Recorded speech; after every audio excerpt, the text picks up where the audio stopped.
نبا فاؤنڈیشن 5 سال سے لگاتار قرآنی و اسلامی علوم کی نشر و اشاعت میں مشغول ہے۔ گزشتہ 5 برسوں سے یہ فاؤنڈیشن مختلف قرآنی اور اسلامی سرگرمیوں میں مصروف ہے۔ 1. نبا قرآنی میگزین، نوجوانوں کے لیے ایک نفیس اور کلرفل میگزین جو صرف قرآنی علوم سے سرشار ہے۔ قرآنی معلومات، قرآنی معمے، قرآنی شخصیات کا تعارف، قرآنی لطیفے اور قرآنی اشعار وغیرہ اس میگزین میں دیکھے جا سکتے ہیں۔ 2. حوزہ علمیہ معصومہ قم، طالبات کے لیے جامعۃ الزہرا ایران کے کورس کے مطابق ام المقدسہ سے فارغ التحصیل معلمات کے ذریعے شہر لکھنؤ میں کلاسز کا اہتمام کیا جاتا ہے۔ 3. کالج کی طالبات کے لیے سنڈے کلاسز کا انعقاد۔ 4. آن لائن دینی کلاسز،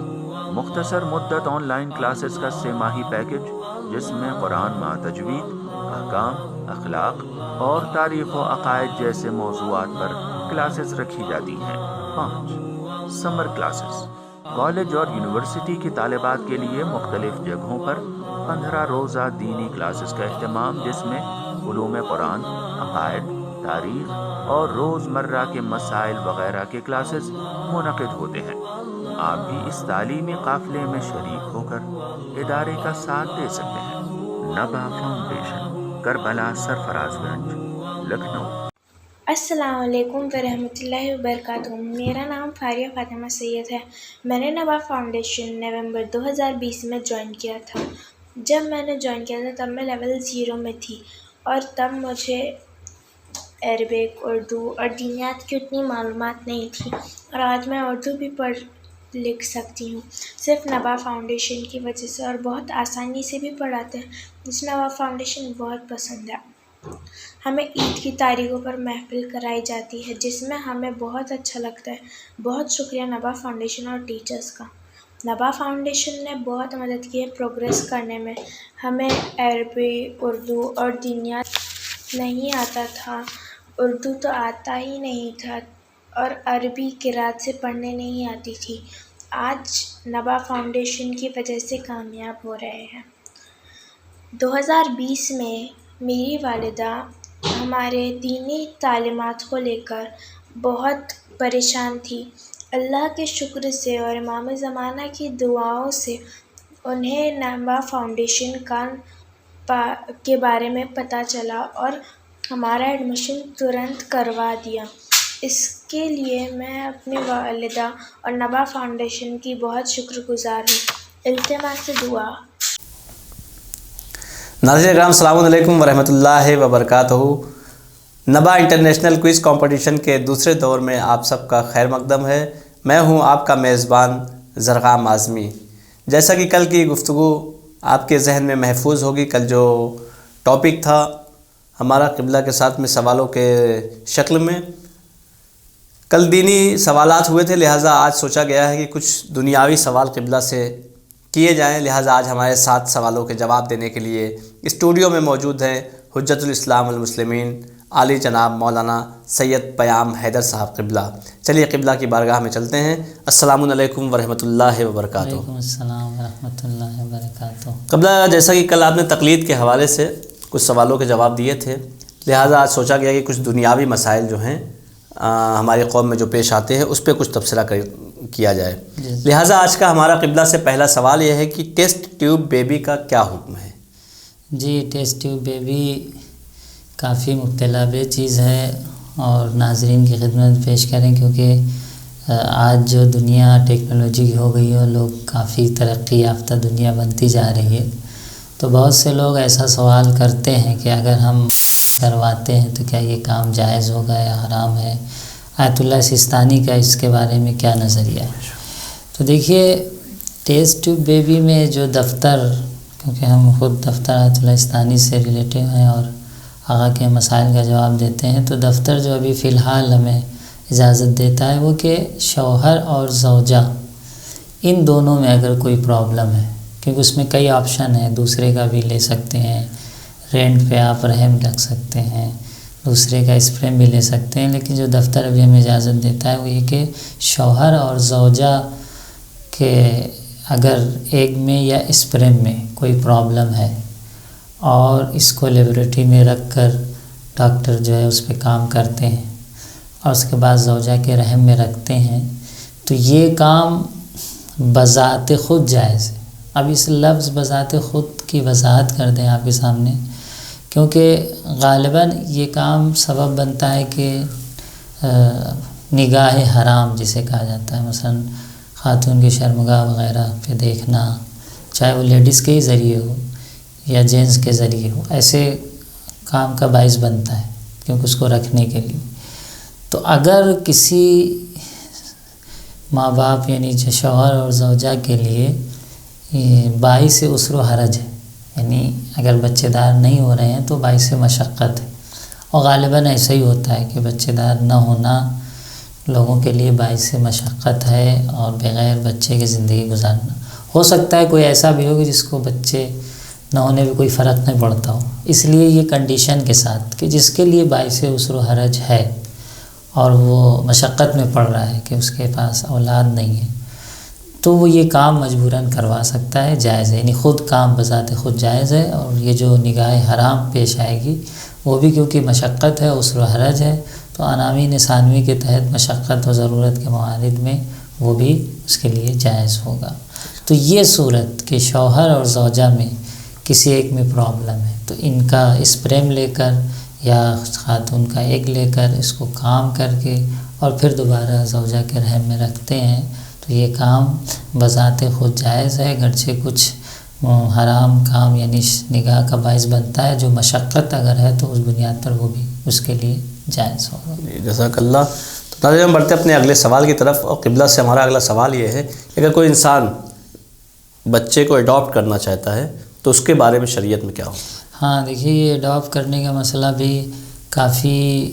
پیش آتا ہے، اور اس میں نسب والا مسئلہ جو پیش آتا ہے کہ لوگ بہت سے سوال کرتے ہیں کہ مولانا کیا ہم جس بچے کو اڈاپٹ کیے ہیں کیا اپنا نام والد کے طور پہ ڈال سکتے ہیں، یا یہ کہ جب نکاح ہوگا بہت سے وقت لوگ نکاح کے وقت پوچھتے ہیں کہ اگر کسی بچی کو اڈاپٹ کیا ہے تو کس کا نام نکاح میں لکھا جائے گا، یہ اس باپ کا نام لکھا جائے گا جس نے اڈاپٹ کیا ہے اور منہ بولا ہوا باپ ہے، یا یہ کہ جو حقیقی باپ ہے۔ دیکھیے شریعت نے نسب کے معاملے میں کافی سختی کیا ہے، شریعت کبھی بھی اجازت نہیں دیتی کہ نسب ادھر کا ادھر ہو، یعنی جس کا جو نسب ہے، جو شجرہ ہے، جو جس خاندان قبیلے جس طائفے اور جس گروہ سے سادات غیر سادات، وہ شریعت اس کی کافی تاکید ہے کہ محفوظ ہونا چاہیے۔ اس لیے اڈاپٹ کرنے میں بذات خود کوئی حرج نہیں ہے، اڈاپٹ کر سکتے ہیں، البتہ اگر بچی اڈاپٹ کر رہے ہیں اور وہ شوہر کے لیے نامحرم بھی ہے بچی، بھائی کی بچی نہیں ہے، بہن کی بچی نہیں ہے، اور بھائی بہن کی بچی ہے تو خیر شوہر کے لیے محرم ہو جائے گی، لیکن نہیں کسی اجنبی شخص سے یا کہیں ہاسپٹل سے آپ کوئی بچی اڈاپٹ کر رہے ہیں تو پھر محرم نامحرم کے جو مسائل ہیں ان کو رعایت کرنا ہوگا۔ اسی طریقے سے نسب کے جو مسئلہ ہے کہ بچے کی ولدیت میں آپ اپنا نام نہ ڈالیں، کیونکہ اس سے یہ معروف ہوگا کہ یہ بچہ آپ کا ہے اور کل کو آئندہ جا کے مشکلات ہو سکتی ہیں، اس لیے ضروری ہے کہ جو اس کا نسب ہے وہ محفوظ رہے۔ خود اڈاپٹ کرنا بذات ہے، بہت سے لوگ کہتے ہیں مولانا پھر یہ کیسے ہو پائے گا، محرم بھی نہیں ہے تو اب ہمارے شوہر کے لیے محرم نہیں، یا لڑکا آپ نے اڈاپٹ کیا ہے تو زوجہ کے لیے محرم نہیں، تو اب وہ تو مسائل رعایت کرنے پڑیں گے۔ اگر آپ کو اڈاپٹ کرنا ہے تو جو شریعت کے احکام ہیں وہ وہاں پر لاگو ہوں گے، یعنی جو نامحرم ہے وہ نامحرم ہی رہے گا۔ ہاں صرف ایک راستہ ہے، اگر کوئی وہ بھی راستہ ایک حد تک گنجائش رکھتا ہے، کیونکہ آپ جو بچہ اڈاپٹ کریں گے اور اس کو دودھ پلائیں گے جسے کہتے ہیں مادر رضائی، تو یہ بھی اس کے لیے ممکن ہے کہ جو آلریڈی پہلے سے جس کے پاس بچہ رہا ہو، انتقال ہو گیا ہو، یعنی نیچرل ماں کے پاس دودھ ہو، انجیکشن وغیرہ سے دودھ نہیں، جو آج کل انجیکشن لگا کے دودھ آنے لگا، ماں نے پلا دیا اور مادر رضائی بن گئی، نہیں، وہ اجازت نہیں دیتے ہیں ہندوستانی کے۔ یہ کہنا ہے کہ نیچرل اگر دودھ ہے، مثال طور پہ بچے دار تھی، بچے کا انتقال ہو گیا اور مزید اب بچہ آنے کا امکان نہیں ہے اور اس بچے کا دودھ ہے اور کوئی بچہ اڈاپٹ کر کے اسے پلاتی ہے شرائط کے ساتھ، تو پھر وہ مادر رضائی ہو جائے گی اور پھر وہ محرم ہو جائے گی۔ تو اگر ان شرائط کے ساتھ کوئی بچہ ایڈاپٹ کرتا ہے جو شریعت نے دستور دیا ہے تو بذات خود کوئی حرج نہیں ہوگا۔ یہ بے شک، جزاک اللہ۔ تو ناظرین بڑھتے اپنے اگلے سوال کی طرف، اور قبلہ سے اگلا سوال یہ ہے کہ جو قبلہ آج کل ماڈرن دور چل رہا ہے، ٹھیک ہے، ہمارے قوم کے لڑکے لڑکیاں بچے بچیاں جو ہیں وہ کبھی ہوٹل میں کام کرتی ہیں، شاپ پہ کام کرتی ہے، ریسٹورنٹ پہ کام کرتی ہے، اور اگر وہاں شراب بکتی ہو یا شراب کا استعمال ہو رہا ہو تو ان کے لیے کیا حکم ہے؟ ہاں دیکھیے، شراب کے بنسبت اسلام نے بہت سختی سے مذمت کی ہے، یعنی شراب کے معاملے میں اور شراب سے مربوط جو بھی چیزیں ہیں، مثال کے طور پہ شراب بیچنے میں سپورٹ کرنا اس حوالے سے کہ آپ بتا رہے ہیں کہ شراب وہاں لگی ہوئی، آپ جائیے وہاں سے اٹھا لیں، جیسے آپ سپر مارکیٹیں یورپ وغیرہ میں بہت پیش آتا ہے کہ سپر مارکیٹ میں شراب لگی ہوئی ہے، بے شک، یا یہ کہ کاؤنٹر پہ آپ بیٹھے ہوئے ہیں، حساب کر رہے ہیں، بھائی میں نے سامان لیا 10 طرح کے سامان، کاؤنٹر پہ آپ آئے اور کہا کہ اس میں سے میری یہ شراب بھی ہے، آپ حساب کرو ٹوٹل کتنے پیسے ہو، یا پیکنگ ہو رہی ہے، مال آ رہا ہے، سامان آ رہا ہے، آپ اتار رہے ہیں، سپلائی کر رہے ہیں، لکھ رہے ہیں، یعنی شراب سے مربوط جو بھی مدد ہے ڈائریکٹلی جو مدد شمار کی جائے گی اس میں، وہ سب شریعت اجازت نہیں دیتی۔ شراب کے بارے میں کافی سختی، بیچنا، خریدنا، مدد کرنا، جیسے ربا کے بارے میں کافی سختی شریعت اسلام میں، اسی طریقے سے شراب میں۔ تو بہت سے لوگ پوچھتے ہیں مولانا ہم کو کچھ کرنا تو نہیں ہے، صرف کاؤنٹر پہ بیٹھے رہنا ہے اور وہ 10-20 طرح کے سامان لے کے آیا اور اس نے جو ہے اس کے بعد کہا کہ یہ سب حساب کر دیجئے، اس میں شراب بھی۔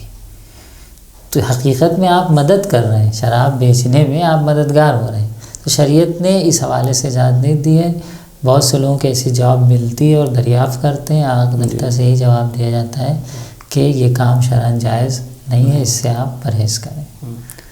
نہیں، جیسے مان لیا کوئی اکاؤنٹنٹ ہے بینک اس میں، کیا نام ہے، ہوٹل میں، ٹھیک ہے، تو اس سے تو کوئی مطلب ہی نہیں ہے۔ یہ مطلب تو نہیں ہے، اکاؤنٹنٹ مطلب شراب جو بک رہی ہیں جی، یا شراب جو جا رہی ہے اس کا حساب کتاب تو اسے دیکھنا ہے، تو بالکل وہی ربا کی طرح ہے، سود کی طرح ہے۔ سود میں بھی یہی چیز ہے،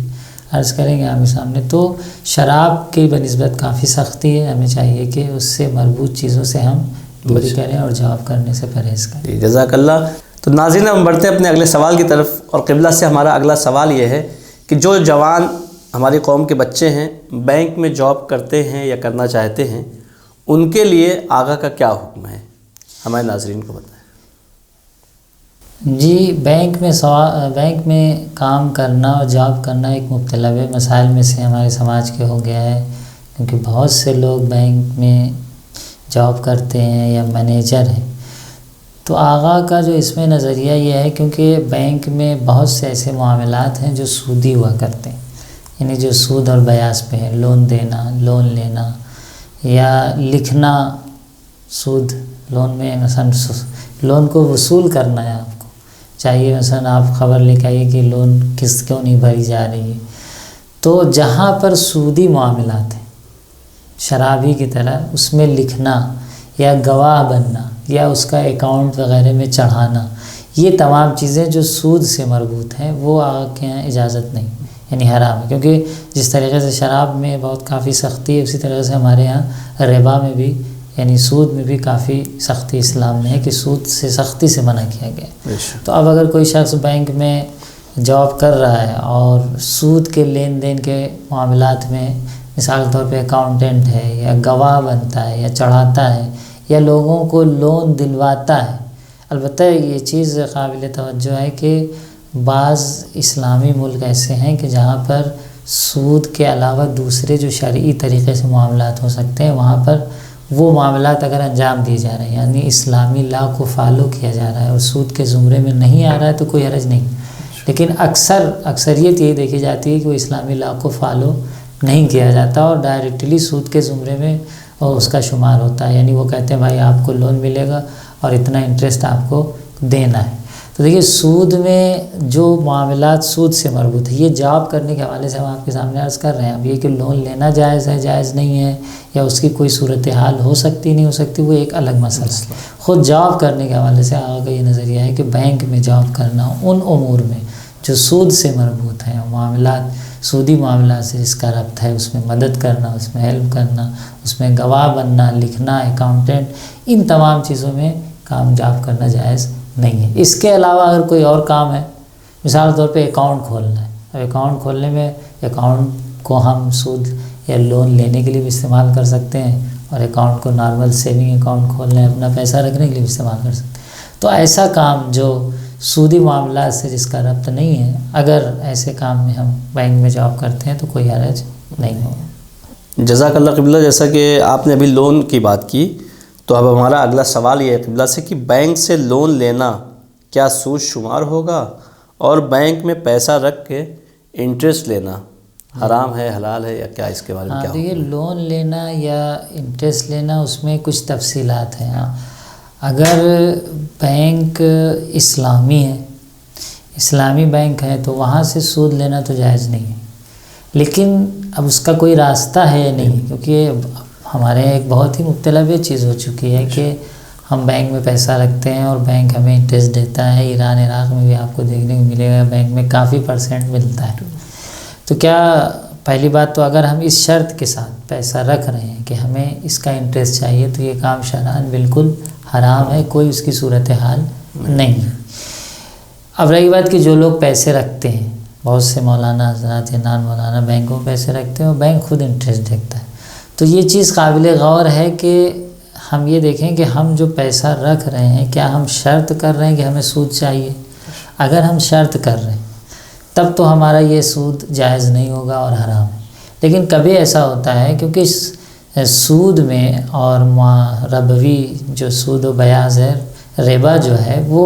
مین اس میں جو پوائنٹ ہے وہ یہ ہے کہ شرط کرنا، شرط سود حرام۔ اگر ہم نے آپ کو کوئی پیسہ قرض کے طور پہ دیا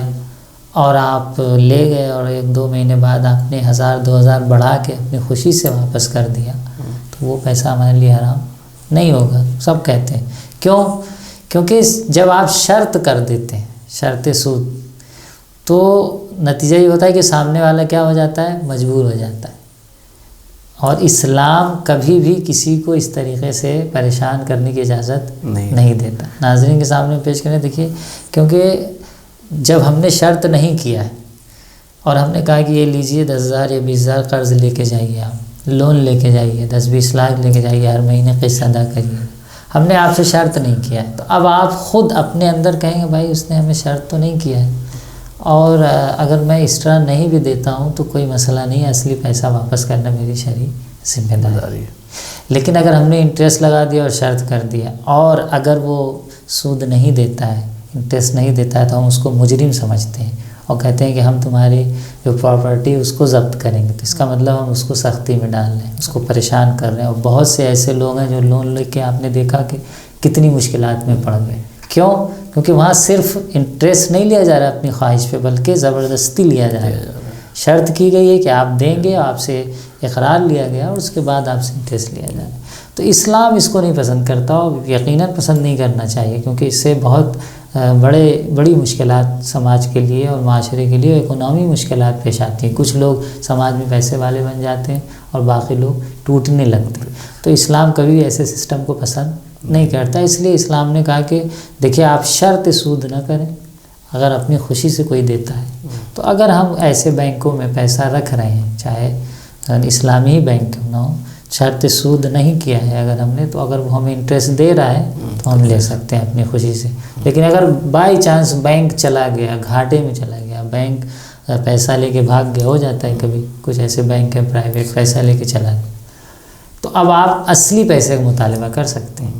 قانونی لحاظ سے، شرعی لحاظ سے آپ اصلی پیسے کا مطالبہ کر سکتے ہیں، ہمارا اصلی پیسہ واپس کریے۔ جو آپ نے انٹرسٹ کی بات ہوئی تھی، اس نے کہا تھا کہ اپنی خوشی سے ہم دیں گے، آپ وہ مطالبہ نہیں کر سکتے، یہ شرط نہ کرنے کا فائدہ ہوگا۔ اگر نان مسلم ہے تو اسلام اجازت دیتا ہے، اب جیسے انڈیا میں تو نان مسلم بھی بینک جتنے بھی ہیں، ہاں، تو وہ اسلام اجازت دیتا ہے کہ آپ ان سے شرط سود کر کے بھی پیسہ لے سکتے ہیں، البتہ انہیں دے نہیں سکتے، یہ اسلام اجازت۔ ہمارے کسی کا بگ اماؤنٹ ہے، وہ جمع کرنا چاہتا ہے، بھائی چوری کا خطرہ ہے، جی تو اس کا تو ظاہر سی بات وہ ملے گا، انٹرسٹ یہاں لے سکتا ہے، نان مسلم بینکوں میں مشکل نہیں ہے۔ اور لون جو ہم لیتے ہیں یہ تو انٹرسٹ لینے کا مسئلہ ہو گیا، لیکن جو ہم لون لیتے ہیں تو اب انٹرسٹ ہمیں دینا ہے، تو انٹرسٹ دینا اسلام کہیں نہیں اجازت دیتا، کسی کے لیے اجازت نہیں دیتا، چاہے مسلم ہو یا نان مسلم، انٹرسٹ دینے کا اجازت نہیں دیتا۔ تو اب اس کا راستہ کیا ہے کہ ہم کیسے لون، اب لون بھی آج ہمارے سماج میں مجبوری بن چکی ہے، ہر انسان کہیں نہ کہیں لون سے بڑے کاموں میں، خاص کر کے گاڑی لینا ہے، گھر بنوانا ہے، زمین لینا ہے، تو اب کہیں نہ کہیں ہر انسان لون سے اور اس طریقے سے جڑا ہوا ہے، معاشرے کی ضرورت بن چکی ہے۔ تو دیکھیے لون میں ایک صورتحال یہ ہے کہ اگر ہم سرکاری بینک سے لون لے رہے ہیں تو آیت اللہ سستانی کا یہاں پہ نظریہ یہ ہے کہ آپ کیونکہ سرکاری بینک کے پیسے کو وہ مجہول المالک پیسہ سمجھتے ہیں، اور حاکم شرع اجازت دے سکتا ہے مجہول المالک پیسے میں تصرف کرنے کی، تو انہوں نے کہا کہ مجہول المالک کی نیت سے آپ پیسہ لیں، قرض جو لے رہے ہیں لون مجہول المالک کی نیت سے لیں، کیونکہ جو ربا اور سود کے حرام ہونے کا تصور ہے وہ دو چیزوں میں، کن چیزوں میں ہے؟ دو چیزوں میں، کسی سے ہم قرض لیتے ہیں اور اس کو زیادہ دینے کی شرط ہوتی ہے تو یہ ربا کہلاتا ہے، سود کہلاتا ہے، یا ہم کوئی معاملہ لین دین کرتے ہیں تب اس میں سود ہوتا ہے، ایک ہی چیز ہم مثل سے جب ہم لین دین کرتے ہیں تب سود ہوتا ہے۔ مثال کے طور پہ ہم نے چاول ہے، اچھا چاول دے کے آپ سے تھوڑا سا کم کوالٹی کے چاول زیادہ لے لیں تو یہ بھی سود کے زمرے میں آتا ہے جو معاملات، لیکن زیادہ تر جو سود کا تصور ہے ایسا ہوتا کم ہے، کیونکہ اب معاملات جنس سے جنس کے معاملات اب کم ہوتے ہیں کہ مثال چاول دے کے چاول لیں یا کوئی ایسی چیز ہم مثل کم ہوتا ہے، زیادہ تر جو تصور ہے سود کا ابھی جو باقی رہ گیا ہے وہ کس میں ہے؟ قرض میں۔ تو قرض ہم کس چیز کو دیں گے؟ قرض جو پیسہ میری ملکیت میں ہے، جو پیسہ میری ملکیت میں آ گیا ہے، میں اس کا مالک ہوں، میں اسے قرض دے سکتا ہوں۔ جو پیسہ مجہول المالک ہے میں اس کا مالک ہی نہیں، کیونکہ اس کا مالک ہی مجہول ہے، اس میں حاکم شرع ہی تصرف کی اجازت دے سکتا ہے۔ تو میں جو دے رہا ہوں، بینک جو دے رہا ہے سرکاری ہے، اور مجہول سرکاری بینک جو ہے مجہول المالک ہے آقا کی نظر، تو بینک جو دے رہا ہے آقا کی نظر مجہول المالک ہے، وہ ہمیں قرض نہیں دے رہا ہے، حاکم شرع ہمیں اجازت دے رہا ہے کہ ہم مجہول المالک پیسے میں تصرف کر رہے ہیں۔ اب جب ہم نے مجہول المالک پیسے میں تصرف کر لیا، اس کو استعمال کر لیا، تو اب ہم سے بینک ایکسٹرا لے رہا ہے، تو یہ ہم نے تو قرض کی نیت سے لیا ہی نہیں، کیونکہ وہ اس کا پیسہ عملاً جو اسلامی لاء سے مالک ہونا چاہیے وہ مالک نہیں کہلا رہا ہے، مجہول المالک ہے۔ تو اب ہم انہیں کیونکہ ہم نے قرض کی نیت سے نہیں لیا، مجہول المالک کی نیت سے لیا، تو اب اگر ایک پیسہ ہمیں وہ مجبوراً دینا پڑ رہا ہے، کیونکہ اگر ہم نہیں دیں گے تو قانونی طور پہ ہم پہ وہ بنایا جائے گا، تو ہماری مجبوری کا حصہ کہلائے گا۔ یہ ایک راستہ ہے سرکاری بینکوں سے لون لینے کے لیے، لیکن ان چیزوں کو تصور کریں، آپ نہ کہیں کہ مولانا کیا کہہ رہے ہیں آپ، تو بات تو وہی ہو گئی، یہ کریں یا وہ کریں، ہاں اس نیت سے کریں اس کا نہیں، دیکھیے بات وہی نہیں ہوتی۔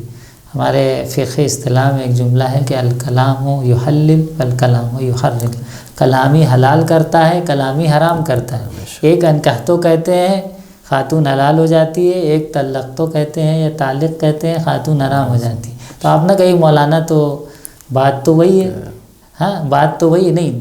ہر چیز کا ایک طریقہ ہوتا ہے، رول ہوتا ہے، تو کلام سے ہی ہوتا ہے نا کہ یہ کہہ دینے سے اور یہ کہہ دینے میں کیا فرق ہے، یہ سوچنے سے یہ سوچنے میں کیا نہیں، بہت فرق ہے۔ فرق یہ اسلام ہمیں ہمیشہ سیدھے راستے سے اور صحیح راستے سے لے جانا چاہتا ہے۔ منزل سب کی ایک ہے، سب کو دنیا میں زندگی گزارنی، لیکن صحیح طریقے سے زندگی گزارنا، اسلامی لاء اور قانون کو فالو کرتے ہوئے زندگی گزارنا، یعنی انسان کے اندر ایک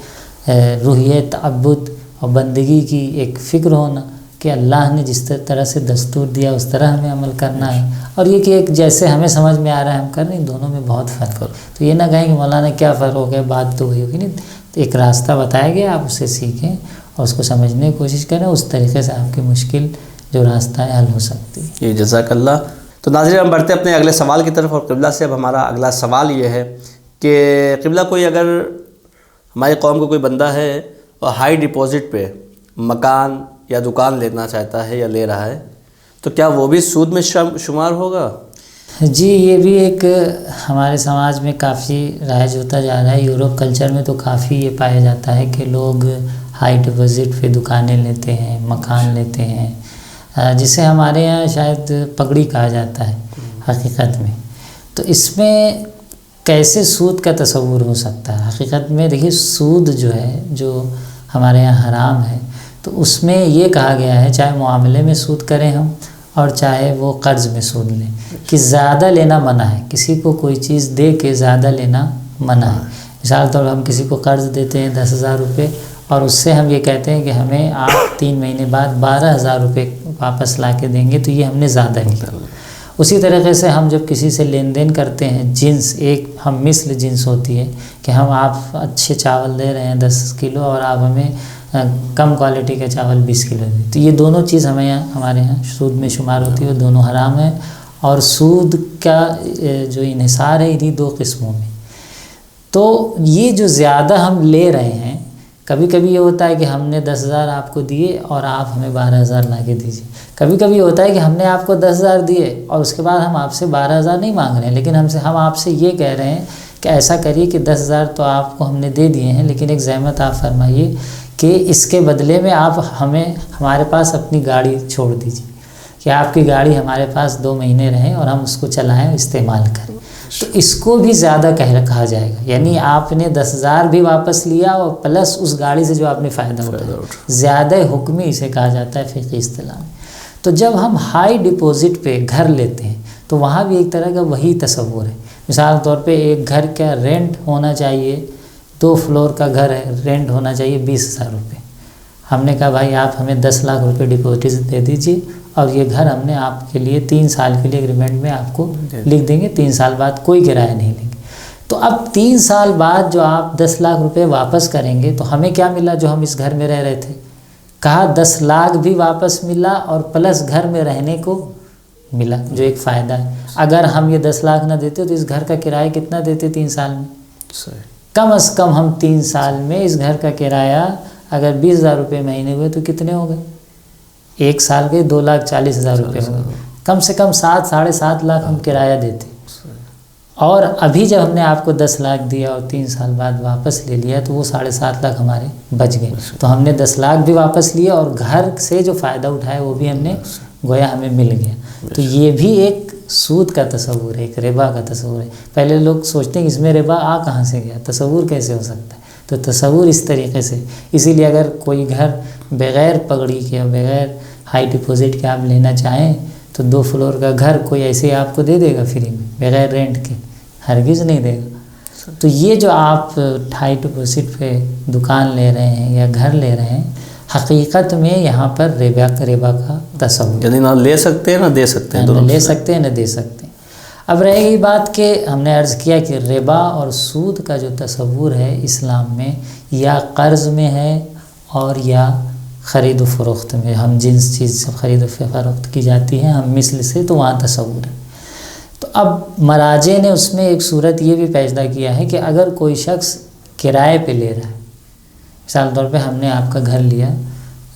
اور یہ طے کیا کہ کرایہ جو ہے ہمارے آپ کا 1,000 روپے کرایہ ہوں گے، لیکن اس کرائے کے ضمن میں یعنی ہمارا جو معاملہ ہو رہا ہے وہ اجارہ ہے، فقہ کا ایک باب ہے اجارہ، یعنی وہی کرایہ، ہمارا معاملہ ہو رہا ہے کرائے پہ، نہ قرض پہ ہو رہا ہے کہ ہم آپ کو قرض دے رہے ہیں اور نہ کوئی خرید و فروخت ہو رہی ہے، بلکہ صرف اور صرف کرائے پہ معاملہ ہو رہا ہے کہ ہم اس گھر کو آپ کو 1,000 روپے کرائے پہ دیں گے، لیکن ہم شرط کرتے ہیں آپ سے، بس معاملہ ہمارا کس پر ہے؟ وہی ہم نے کہا کہ غور ہونا چاہیے، توجہ ہونا چاہیے، معاملہ ہمارا کس پہ؟ کرائے پر ہے، نہ قرض پر ہے اور نہ ہی کوئی خرید و فروخت ہو رہی ہے، لیکن ہم آپ سے شرط کرتے ہیں کہ دیکھیے بھائی یہ 1,000 روپے میں جو ہم آپ کو اپنا گھر کرائے پہ دے رہے ہیں یا اپنی دکان کرائے پہ دے رہے ہیں، یہ 1,000 اس کا کرایہ نہیں ہے، حقیقت میں اس کا کرایہ 20,000 ہے، لیکن ہم آپ کو 1,000 روپے کرائے پہ دے رہے ہیں، ایک شرط ہے آپ سے کرتے ہیں، شرط ضمن معاملہ جسے کہا جاتا ہے، کہ ایک شرط کرتے ہیں کہ آپ ہمیں 5 لاکھ روپے یا 10 لاکھ روپے قرض پر دیجیے۔ کرایہ دے رہے ہیں، گھر کرائے پہ دے رہے ہیں، لیکن شرط کر رہے ہیں قرض کی، معاملہ ہمارا قرض پہ بھی نہیں ہے نہ خرید و فروخت پر، معاملہ ہمارا کرائے پہ ہو رہا ہے، اجارے پہ ہو رہا ہے، لیکن ہم شرط کر رہے ہیں کہ اس اجارے میں ہماری شرط یہ ہے کہ آپ ہمیں 10 لاکھ روپے قرض بھی دیں گے۔ یہ صورت آیت اللہ سستانی کے ہیں احتیاط واجب ہے، بعض دوسرے مراجع اس صورت کو اجازت دیتے ہیں، بس کچھ مختصر مقدار میں کرایہ ہونا چاہیے، بشرطے کہ آپ ایک ہائی قرض ہمیں دیں. لیکن اگر صرف قرض پہ معاملہ کرتے ہیں تو یہ ربا اور سود کے زمرے میں شمار ہوگا اور یہ قطعاً جائز نہیں ہوگا. تو یہ اس کا راستہ ہو سکتا ہے کہ آپ ایک مختصر کرایہ رکھیں اور اس میں شرط کریں، وہ بھی احتیاط واجب ہے آیت اللہ سستانی کے. بعض دوسرے مراجع آغا سستانی کے بعد جیسے آیت اللہ وحید خراسانی یہ لوگ اجازت دیتے ہیں کہ یہ کیونکہ ہمارا معاملہ نہ قرض پہ ہو رہا ہے، نہ خرید و فروخت پہ ہو رہا ہے، بلکہ اجارے پہ ہو رہا ہے، اور شرط ضمن عقد کی شکل میں یہ کام جائز ہو سکتا ہے. بے شک. جزاک اللہ قبلہ. اب ہم بڑھتے ہیں ناظرین اپنے اگلے سوال کی طرف، اور قبلہ سے ہمارا اگلا سوال یہ ہے کہ بیمہ پالیسی آج پوری دنیا میں بہت تیزی سے پھیلی ہوئی ہے یہ چیز، تو اس کے بارے میں ہماری شریعت میں کیا حکم ہے؟ جی، انشورنس یعنی بیمہ وہی جو آپ فرما رہے ہیں. انشورنس میں اگر واقعی انشورنس ہے کہ مثال کے طور پر اگر آپ کے ساتھ کوئی حادثہ ہو گیا تو آپ ہر مہینے ہمیں اتنا دیتے رہیے، اور اگر کوئی حادثہ آپ کے ساتھ ہو جاتا ہے تو ہم آپ کا سپورٹ کریں گے، آپ کی اس حادثے میں علاج کریں گے مثال کے طور پر. یا کوئی گاڑی سے حادثہ ہو جاتا ہے، گاڑی انشورنس جیسے ہوتا ہے، یا بیماری کا انشورنس جو ہوتا ہے، آپ کو کوئی بڑی بیماری لاحق ہو جائے گی تو کمپنی آپ کو اتنا دے گی. تو اگر واقعی حادثے کے مقابل میں ایسا کیا جا رہا ہے تو یہ تو جائز ہے، کوئی حرج نہیں، کیونکہ یہ ایک طرح سے جعالے کے ضمن میں آتا ہے کہ جس نے بھی میرا یہ کام کیا تو میں اس کو اتنا دوں گا. تو آپ اتنا پیسہ دے رہے ہیں، بعد میں جب آپ کو ضرورت پڑے گی تو وہ آپ کے پاس جعالے کی شکل میں آ کے وہ آپ کی ہیلپ کرے. لیکن اگر بیمہ اور انشورنس میں صرف نام انشورنس کا ہے اور مقصد وہی ہے کہ آپ اتنا دیتے رہیے اور 20 سال بعد آپ کو اتنا ملے گا، تو پھر وہی سود اور ربا کے زمرے میں اس کا شمار ہوگا اور یہ کام شرعاً جائز نہیں ہوگا. تو اگر واقعاً بیمہ ہے کہ حادثہ ہے یا کوئی حادثہ پیش آ جا رہا ہے، کوئی اتفاق پیش آ رہا ہے، خود کا بیمہ کر رہے ہیں، گھر کا بیمہ کر رہے ہیں، گاڑی کا بیمہ کر رہے ہیں، اور واقعاً حادثے میں کمپنی آپ کا ہیلپ کر رہی ہے، تو یہ شرعاً بذات خود جائز ہوگا، کیونکہ ایک طرح سے جعالے کے ذمہ میں آ جاتا ہے. لیکن اگر واقعاً حادثہ نہیں ہے، وہ پیسہ دیتے رہے، بعد میں ہمیں کچھ % بڑھا کے ملنا ہے. اچھا، کبھی یہ بھی ہوتا ہے کہ نہیں، حادثے کے مقابل میں مدد بھی کریں گے اور بڑھا کے بھی دیں گے، دونوں ہوتا ہے کہ نہیں آپ کا پیسہ بڑھ کے بھی ملے گا، اور پلس جب کوئی حادثہ ہو جائے گا تو ہم آپ کی سپورٹ بھی کریں گے، آپ کو اتنا % یا اتنا پیسہ دیں گے. تو اس میں بھی جو بڑھا کے ملے گا اس میں وہی ربا کی شکل آئے گی کہ آپ شرط سود نہ کریں. آپ بیمے کو پیسہ دیں لیکن آپ کی نیت میں اور شرط میں نیت میں ایسا نہ ہو کہ ہمیں بڑھا کے ہی چاہیے. اگر کمپنی نے اپنی خوشی سے بڑھا کے دے دیا آپ لے لیجئے، نہیں بھی دیا تو آپ مطالبہ شرعاً نہیں کر سکتے، کیونکہ شرعاً مطالبہ یعنی وہی پھر سود کا معاملہ شمار ہو جائے. جزاک اللہ قبلہ. بہت خوبصورت انداز میں آپ نے سوالوں کے جواب دیے، اور ہم آپ کے شکر گزار ہیں نبا فاؤنڈیشن کی ٹیم کی جانب سے کہ آپ نے قیمتی وقت ہمیں دیا. تو ناظرین، آج کا سوال یہیں پہ ختم ہوتا ہے. انشاءاللہ پھر ملاقات ہوگی نیکسٹ ایپیسوڈ میں. تب تک کے لیے اپنا خیال رکھیے. السلام علیکم ورحمۃ اللہ وبرکاتہ. خدا حافظ، فی امان اللہ.